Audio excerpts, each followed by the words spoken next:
60 দিনের যুদ্ধবিরতিকে কাজে লাগিয়ে নিজেদের আত্মরক্ষার ঢাল আরও মজবুত করেছে ইরান। যুক্তরাষ্ট্র ও ইসরায়েলের মিথ্যা আশ্বাসে এবার আর বোকা বনে যায়নি। যুদ্ধবিরতির নামে ইরানকে দুর্বল করার যে গভীর ষড়যন্ত্র পশ্চিমা বিশ্ব এঁকেছিল তা ধূলিসাৎ করে দিয়েছে ইরানের চৌকস নেতৃত্ব। মার্কিন সংবাদ মাধ্যম দ্য ওয়াল স্ট্রিট জার্নালের বিশ্লেষণে উঠে এসেছে, শত্রুর সম্ভাব্য আক্রমণ রুখে দিতে গত 2 মাস ধরে এক অভাবনীয় সামরিক প্রস্তুতি সম্পন্ন করেছে ইরান।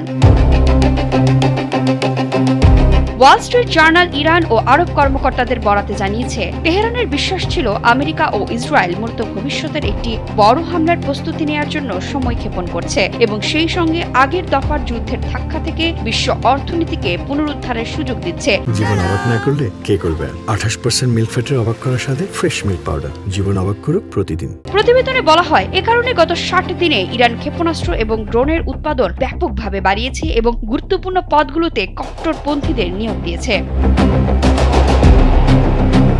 চুক্তির মাধ্যমে হরমুজ প্রণালীতে শান্তির প্রতিষ্ঠার কথা বলা হলেও পশ্চিমাদের অতীত ইতিহাস কখনোই ভরসা করার মতো নয়। এই বিষয়টি আগে থেকেই বুঝতে পেরে অত্যন্ত দূরদর্শিতার পরিচয় দিয়েছেন ইরানের শীর্ষ নেতৃত্ব। আমেরিকা ও ইসরায়েল যখন আড়ালে নতুন হামলার ছক কষছিল, ইরান তখন এক মুহূর্তও সময় নষ্ট করেনি, বরং নিজেদের সুরক্ষা ব্যবস্থাকে করেছে আরো শক্তিশালী। শত্রুদের যে কোনো হামলা ঠেকাতে বিশেষ বাহিনী IRGC-কে আরো শক্তিশালী করা হয়েছে। সেই সঙ্গে দেশীয় প্রযুক্তির অত্যাধুনিক ড্রোন এবং মিসাইল উৎপাদন বহুগুণ বাড়ানোর পাশাপাশি সামরিক বাহিনীর শীর্ষ পদগুলোতে বসানো হয়েছে অত্যন্ত অভিজ্ঞ ও দেশপ্রেমিক কমান্ডারদের।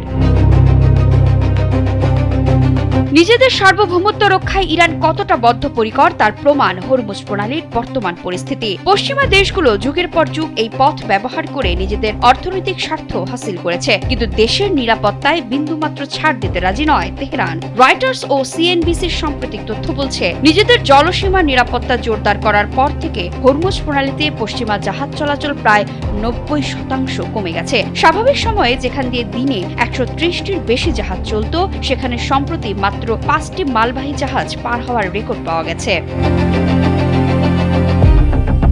মধ্যপ্রাচ্যে শান্তি বজায় রাখার সব শর্ত কেবল ইরানের উপর চাপিয়ে দেওয়ার যে পশ্চিমা একপাক্ষিক নীতি, সেটি এবার অকার্যকর প্রমাণিত হয়েছে। আমেরিকা আশেপাশের দেশগুলোকে সতর্ক করলেও এটা পরিষ্কার, ইরান ইচ্ছে করে যুদ্ধ চায় না, তারা শুধু নিজেদের দেশ ও সম্পদ বাঁচাতে কঠোর প্রস্তুতি নিয়েছে। নিজেদের উপর চাপিয়ে দেয়া যে কোনো অন্যায় আক্রমণের দাঁত ভাঙা জবাব দিতে ইরান এখন সম্পূর্ণ প্রস্তুত।